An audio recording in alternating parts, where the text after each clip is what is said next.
Financial प्लॅनिंगची खरी गरज आहे ना घरातल्या प्रत्येक सदस्याला असते. म्हणजे घरातला एकच व्यक्ती फायनान्शियल लिटरेट आहे, त्याला माहिती आहे की कशी इन्व्हेस्टमेंट केली पाहिजे, कसा इन्शुरन्स काढला पाहिजे, कुठे जास्त रिटर्न मिळतात, कुठे कमी रिटर्न मिळतात, कुठे सिक्युरिटी आहे, कुठे रिस्क आहे, हे एकाला माहिती आहे. आणि त्यानं मस्त की पोर्टफोलिओ तयार करत गेला, तो त्यानं उद्या चांगली नेटवर्क तयार करत गेला, 5 कोटी तयार केले आणि देव न करो पण उद्या त्याचा खटका उडला, त्याला बोलवणं आलं, देवाज्ञा झाली, तर त्याच्या पुढच्या फॅमिलीला काहीच माहिती नाही आहे. मग कोणतरी एखादा लांडगा येतो, त्याच्या स्वार्थासाठी त्याला ते 5 कोटी जे असतील ते कुठेतरी इन्व्हेस्ट करायला लावतो, त्यात ह्याला चांगलं कमिशन मिळून जातं आणि घरचे नसतात नंतर वाजवत बसतात.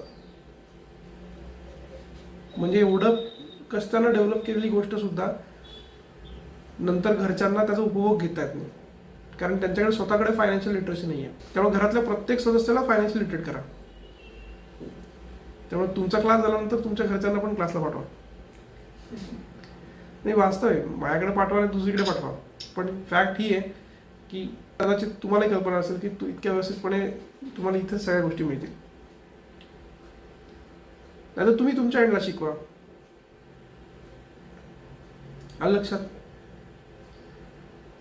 त्यामुळे फायनान्शियल प्लॅनिंग करणं किती गरजेचं आहे आणि किती गंभीर आहे याची तुम्हाला हळूहळू कल्पना येत असेल.